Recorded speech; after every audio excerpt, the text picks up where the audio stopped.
আমরা যদি আজকে থেকে প্রত্যেকে সচেতন হই, আমাদের হাতের আবর্জনা বা ব্যবহারকৃত আবর্জনা যদি নির্দিষ্ট জায়গায় সুন্দরভাবে আমরা গুছিয়ে ফেলি, তাহলে ধীরে ধীরে হয়তো আমরা আমাদের এই বাংলাদেশটাকে আবর্জনা মুক্ত করতে পারবো।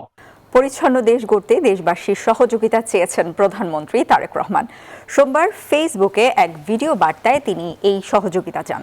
এদিকে বেজার গভর্নিং বোর্ডের সভায় অর্থনৈতিক অঞ্চলকে সবুজ শিল্পাঞ্চল হিসেবে গড়ে তোলার আহ্বান জানান প্রধানমন্ত্রী। এদিন আরেকটি সভায় জ্বালানি সংকট মোকাবিলায় গুরুত্বপূর্ণ সরকারি ভবনে সৌর প্যানেল বসানোর নির্দেশ দেন তিনি। সাইফুল ইসলামের রিপোর্ট। আগামী প্রজন্মের জন্য একটি বসবাসযোগ্য বাংলাদেশ গড়তে দেশবাসীর প্রতি আহ্বান জানিয়েছেন প্রধানমন্ত্রী তারেক রহমান। সকালে প্রধানমন্ত্রী তার ভেরিফাইড ফেসবুক থেকে এই আহ্বান জানান।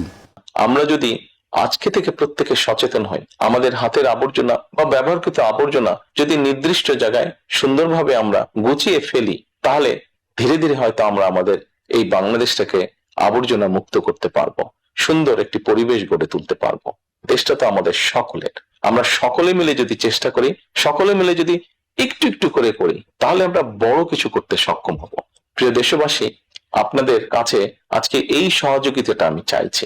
এদিকে সচিবালয়ে প্রধানমন্ত্রীর সভাপতিত্বে বাংলাদেশ অর্থনৈতিক অঞ্চল কর্তৃপক্ষ বেজার গভর্নিং বোর্ড সভায় বিনিয়োগ বৃদ্ধি, কর্মসংস্থান সৃষ্টি ও পরিবেশ সুরক্ষায় বেশ কিছু গুরুত্বপূর্ণ সিদ্ধান্ত নেওয়া হয়। Spanish digital print tiles, ATI tiles, এক টাইলসে জীবন পার। পরিবেশটিকে সুন্দর পরিষ্কার রাখা। সভার সিদ্ধান্ত অনুযায়ী সরকারের 25 কোটি বৃক্ষরোপণ কর্মসূচির অংশ হিসেবে দেশের প্রতিটি ইপিজেডে বৃক্ষরোপণ করা হবে। এরই অংশ হিসেবে বিভিন্ন ইপিজেডে মোট 1,25,000 বৃক্ষরোপণের সিদ্ধান্ত নেওয়া হয়েছে। সচিবালয়ে আরেকটি সভায় জ্বালানি সংকট মোকাবিলায় সরকারি গুরুত্বপূর্ণ ভবনে সৌর প্যানেল স্থাপন, সোলার ইনভার্টার উৎপাদনের কাঁচামাল আমদানিতে সহায়তা এবং সৌরবিদ্যুৎ সাশ্রয়ী করার নির্দেশনা দিয়েছেন প্রধানমন্ত্রী তারেক রহমান। এদিকে সচিবালয়ে প্রধানমন্ত্রী তারেক রহমানের সঙ্গে সৌজন্য সাক্ষাৎ করেছেন দক্ষিণ কোরিয়ার বাণিজ্যমন্ত্রী ইউ হান কু। এ সময় বাংলাদেশ ও দক্ষিণ কোরিয়ার মধ্যে স্বাক্ষর হতে যাওয়া কম্প্রিহেন্সিভ ইকোনমিক পার্টনারশিপ এগ্রিমেন্ট বিষয়ে প্রধানমন্ত্রীকে অবহিত করেন দক্ষিণ কোরিয়ার বাণিজ্যমন্ত্রী। প্রধানমন্ত্রী দক্ষিণ কোরিয়ার কোম্পানিগুলোকে বাংলাদেশে খেলনা, ইলেকট্রনিক্স, টেলিযোগাযোগ, অটোমোবাইল, সেমিকন্ডাক্টর এবং জাহাজ নির্মাণ খাতে বিনিয়োগের আহ্বান জানান।